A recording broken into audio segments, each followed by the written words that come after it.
This episode of The Know is brought to you by Stork. Stork creates clean and natural supplements for women with a diverse line of products from gummies to teas and every supplement in between, offering something for every woman at every stage. I am currently taking their premium prenatal vitamin, their apple cider vinegar gummies, and their Total Glow gummies. Stay tuned to learn more about Stork and be sure to use my code NikkiSpo15 for 15% off of your order at pinkstork.com. Welcome to the Know Podcast with me, Nikki Spo. What is up, truth speakers? Episode 50. Oh my gosh. I remember when this pod was just a seedling of an idea in my brain, and now I'm 50 episodes in and I'm having a blast. I hope that you've been loving the shows, and if you have, don't forget to leave a rating and a review or simply share it with a friend who needs to hear what we are chatting about. So today, episode 50, I am sharing the big news. I am pregnant and it's a girl. I'm so happy. Okay. Mujeres, this episode is actually, it's actually a little serious and spiritual, okay? And I'm just gonna dive right in. I have said this before, and I always want to tread lightly. I don't think I ever really wanted to have children.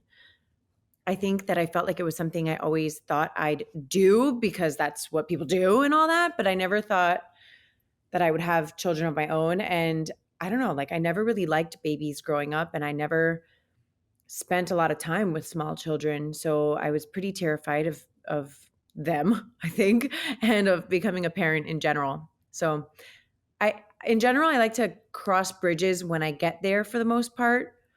But I will say that if I was scared of having children, I was even more scared of having a girl. The idea activated a lot of my trauma. Well, it activated my trauma response to the unhealed parts of me that still longed to be mothered by my own mother. So when I found out I was pregnant the first time with my firstborn, even though you're not supposed to like say it, I kept thinking to myself, let it be a boy so that I don't have to be responsible for messing up my daughter. As if had I had a daughter, like messing her up would be like the only possible outcome. Well, I did have a boy, and I remember feeling pretty relieved, even though I was still like, holy smokes, me, a parent? I'm not qualified, not me. Like now, just a few moments ago, I said that I want to tread lightly on this topic, and that's true. I know that there are countless families out there who are desperate to bring a baby into this world. And I also know that like trying to conceive can be a very, very difficult journey. And I know it can be hard or annoying to hear someone who has been blessed with two beautiful children like myself say that she never wanted to be a parent. And I pray for all of those who want to bring babies into the world. I hope that they are able to do so. That said, I think a lot more people than are obvious are actually terrified or were terrified of having kids like I was. I touched on this subject a little bit on Instagram through the years, and every time I've done so, I've received so many messages, mostly from women who shared their similar fears. The strained relationship I had with my mother made me feel like that was the only way for mother-daughter relationships to exist. Even when I saw otherwise, like when I would see other mothers and their daughters, the ones who had generally positive relationships, I was so cynical, skeptical, and honestly, I was an outright hater about it. Like I was wrought with envy, even if I was too busy rolling my eyes to realize that I was envious. You know, I kind of like resented those happy duos, the moms and daughters who were so happy and had great relationships, but mostly I resented my own mother. Today, I know that resentment in all shapes and forms is toxic, and I work really hard to confront my resentments so that they don't poison my heart and my soul and my relationships. But that's hard work. You know, I hope that you guys had the chance to listen to my episode, the 2-part episode with Bethany Webster on healing the mother wound, and that's been tremendously helpful for me. So throughout this journey. Now, I had my baby, right? My firstborn, my boy. And that was 3 days after I turned 31. And my transition into motherhood was difficult. I experienced anxiety and depression. I remember thinking that my life was like 1000% over, like done. I personally opted not to go back to work in my position as a teacher so I could acclimate to my new life. And I'm grateful that I had that opportunity. I also think that like not working outside of the home was very difficult for me in general. I was finally able to create a work life that felt balanced for me. But then I also like started to drink more throughout that stage of my life. And then just after my 32nd birthday and our son's first birthday, I found out that I was pregnant again. So reading my pregnancy test at home, I'm not going to lie, like my heart sank. I was like, I'm not ready. It's too soon. It's too soon. I had just started working out regularly again, and I had just started to feel like myself in terms of my body and my self-image. And hello, my baby was still a baby. But like I mentioned, I try to like hammer it into my brain that I will cross the bridges when I get to them. Like I try not to worry too much about what happens in the future. So whatever, we arrived at the bridge. So we arrived at the bridge of me having another baby. Movement is part of life, right? Like I have to stay moving, literally and figuratively. And really the only thing I could do was move forward, right? As I always had. For the record, I did not drink during my pregnancies, but I always had the desire. And I feel like when I was pregnant and not drinking, like that was torturous, right? Like I was always counting the days until I could enjoy a glass of wine, but really I want like the one glass of wine situation is not it for me. Well, I did. I went through my entire pregnancy not drinking like most pregnant people do. I went through that pregnancy while I parented my little one. And finally, our older son, Santiago, was 20 months old when baby Dante was born. And I have to say that everything about the second time around felt easier, from the birth to the level of like preparedness and making sure I was physically and emotionally supported. But I definitely went back to my old drinking habits. And I would say that I fell into a really ugly place, especially at the start of COVID when my drinking just got worse and worse. And there was quite literally nowhere to go to hide it or cover it up. So I started my sobriety journey, as you know, in April of 2020 when Shago had just turned 2 and Dante was 4 months old. 3 months later, my husband would leave town for work for 3 months. And that was a really, really hard time for me, parenting 2 children without my partner while trying to get sober during a global pandemic. Still, like I thought to myself, I'm like, I can do this, all of it. I can do sobriety, I can do life, I can do parenthood. And I noticed an internal shift in my mothering and the way that I felt about being a mother. It was something that I was made for. Like I actually began to realize that. And I know you kind of like hear it and you're like, all those moms who are like, my purpose in life is to be a mom.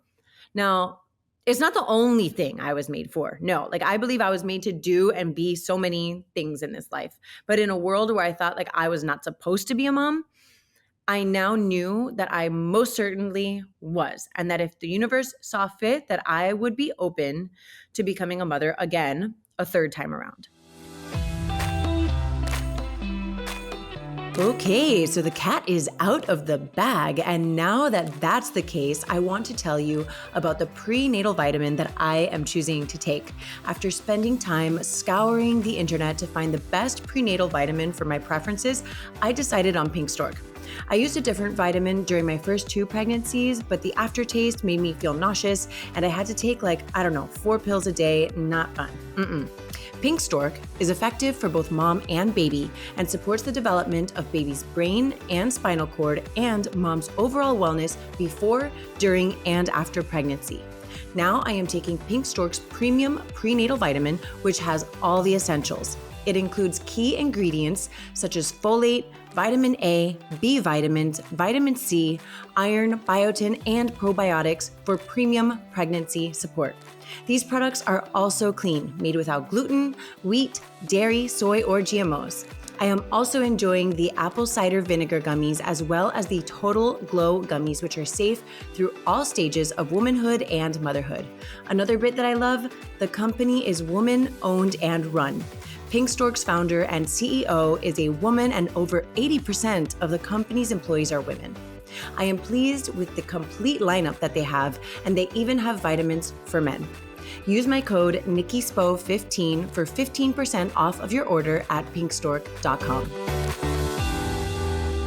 So that first year of sobriety went by.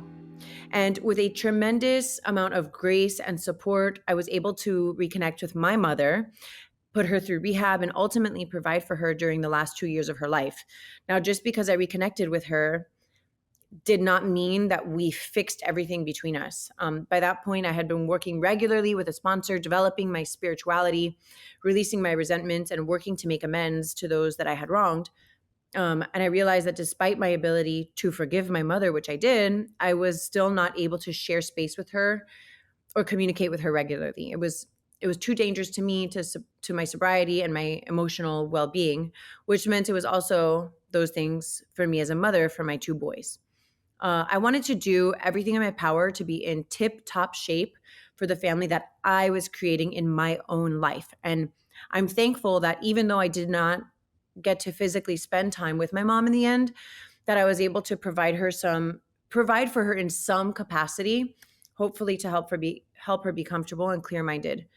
It was an energetic exchange that I was capable of, and one that I believe that the universe sees. So all of that time went by of my partner and I being open to conceiving, and it just didn't happen. And finally, I had given myself a time limit. I told myself, I have 2 beautiful children for whom I am endlessly grateful. So if we haven't conceived by the time I'm 35, then my partner and I will choose to close the door, and decide not to have children past that point. Well, on February 10th of this year, this is a lot. February 10th of this year, which was just about 1 month before my 35th birthday. Remember, the time limit was like my 35th birthday. So just a month before, I discovered that we were expecting. It was super early. I was only 4 weeks pregnant, but still, I was so happy. And I never said it out loud, but in my heart and in my mind, I thought to myself, I just know this is a girl. This is God telling me that I'm ready to be a girl mom. All of the work I've done on myself, on my soul, on my healing, on my forgiveness, this is the universe showing me that it's time. I'm ready. So that was February 10th. 8 days later, while my family and I were in Cleveland for the NBA All-Star Games, my mom passed away. And I had a really hard time with her passing. I expected that I would. I think I always wanted her to be my mom, even if I knew she never could be. I always had that hope. It's why I went into her home that day to convince her to go to rehab, even though I was still really resentful towards her. It had been a difficult time for sure when she passed, just knowing that it was final.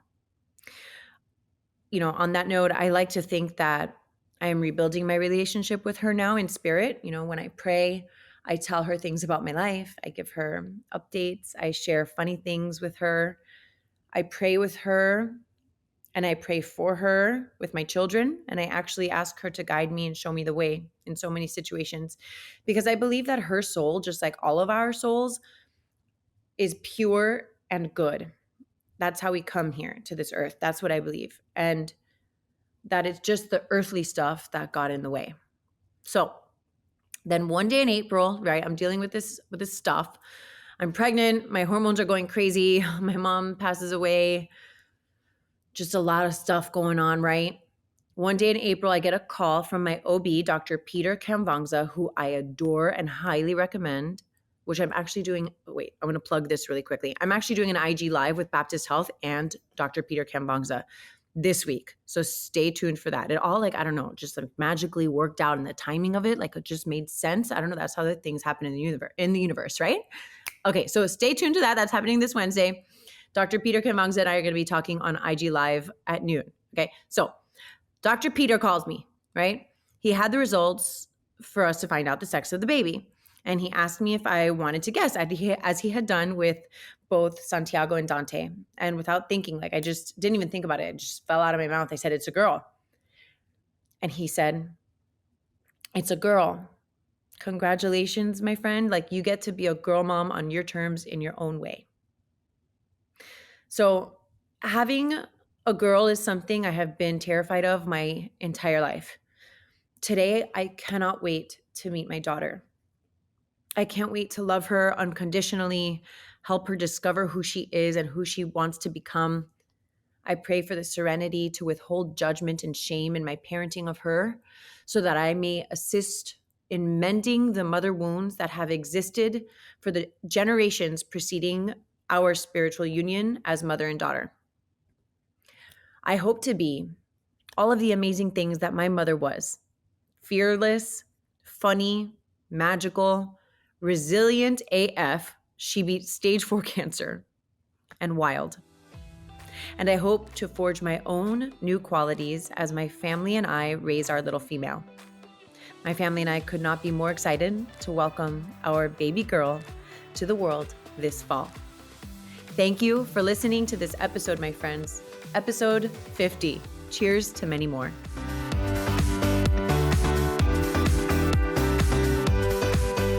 Special thanks goes to our friends at Stork for sponsoring this episode of The Know with Nikki Spo. I'm excited to be on my pregnancy journey with Stork, and I've got my vitamins set up for automatic delivery so I don't even have to think about reordering.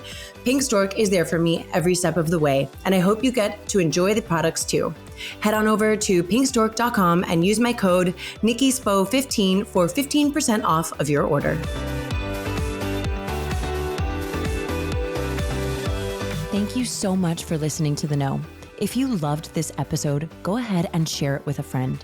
Words are so powerful, and someone may need to hear what we covered today. And if you really loved this episode, please take a moment to rate the show and leave a review. Your comments are so important and valued, and they give other listeners insight on what to expect on The Know.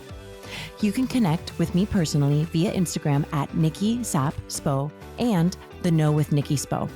My hope for you today is that you are fearless in looking inward so that you can be your highest, most authentic self and go after the life of your dreams.